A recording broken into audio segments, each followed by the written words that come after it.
एक आदमी को कपड़े उतारकर बिस्तर से बांध दिया गया। फिर सिरिंज में नीले तरल को उसके शरीर में इंजेक्ट किया गया। इसके तुरंत बाद आदमी को बहुत तेज दर्द हुआ। उसका शरीर धीरे धीरे असामान्य होने लगा और कुछ ही देर में वह एक कंकाल जैसा दिखने लगा। फिर उसकी हड्डियां भी पारदर्शी हो गई और वह एक पारदर्शी इंसान में बदल गया। लेकिन क्योंकि कौवत भाई ने बहुत ज्यादा ऊर्जा खर्च कर दी थी, वह बेहोश हो गया। सुनहरे बालों वाली बहन ने धीरे से कौवत भाई के शरीर को छुआ और हैरानी की बात यह थी कि उसे नीली बिजली की तरंगें निकलने लगी। उसी रात ड्यूटी पर तैनात डेमी पारदर्शी इंसान में बदल चुके कौवत भाई पर नजर रख रही थी। लेकिन जैसे ही डेमी ने झपकी ली, ड्यूटी रूम का स्टील का दरवाजा अपने आप खुल गया। एक अदृश्य हाथ ने डेमी के बालों को सहलाया, नीचे जाकर डेमी के कपड़े खोलने लगा। डेमी अचानक चौंक कर जाग गई और उसने देखा कि उसके कपड़े किसी ने खोल दिए हैं। इसके बाद डेमी ने कौवत भाई को आवाज लगाई, कहीं यह उसी ने तो नहीं किया, लेकिन उसे कोई जवाब नहीं मिला। फिर डेमी ने सीसीटीवी की तरफ देखा, पाया कि कौवत भाई बिस्तर पर नहीं है और डेमी ने मुड़कर ढूंढना शुरू किया।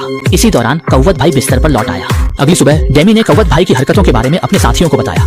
क्योंकि वह कौवत भाई की पूर्व प्रेमिका थी, सुनहरे बालों वाली बहन को यकीन नहीं था कि कौवत भाई ऐसा कर सकता है। दाशान कौवत भाई से बात करने का सोच रहा था, लेकिन डेमी ने उसे रोक दिया क्योंकि कौवत भाई इस प्रयोग का टीम लीडर था। अगर उसे नाराज कर दिया तो किसी का भी भला नहीं होगा और टीम से बाहर भी किया जा सकता है। इसलिए डेमी को चुपचाप सहना पड़ा। उस दिन काली बहन शौचालय गई, लेकिन अचानक उसे लगा कि उसके पीछे कोई है। उसने मुड़कर देखा पर कुछ भी नजर नहीं आया। फिर जैसे ही काली बहन शौचालय में बैठने ही वाली थी, अचानक उसे पानी की आवाज सुनाई दी। उसने मुड़कर देखा पर पेशाब घर में कोई नहीं था। इसके बाद काली बहन ने थर्मल विजन चश्मा पहन लिया। चारों ओर देखने के बाद उसे कोई नहीं दिखा। वह निश्चिंत होकर अपना काम करने लगी। लगातार हो रही घटनाओं ने सभी को सतर्क कर दिया था। अच्छा ये रहा कि कल कछुवत भाई को पुनर्स्थापन दवा का इंजेक्शन दिया जाएगा, जिससे वह सामान्य हो जाएगा। नारंगी लाल रंग की दवा की शीशी कछुवत भाई के शरीर में इंजेक्ट की गई। दवा खून के साथ शरीर में फैलकर दिमाग तक पहुंच गई। लेकिन कौवत भाई न केवल सामान्य नहीं हुआ, बल्कि वह बहुत पीड़ित हो गया और अब वह इतना खतरनाक हो गया कि उसकी जान को भी खतरा हो गया। सभी की कोशिशों से कौवत भाई की जान तो बचा ली गई, लेकिन उसे सामान्य इंसान में बदलने की कोशिश नाकाम रही, जिससे उसकी मानसिक स्थिति और भी विकृत हो गई। वह कपड़े पहनता है, हुड लगाता है और टीम के सदस्यों की परवाह किए बिना बाहर भाग जाता है। जब वह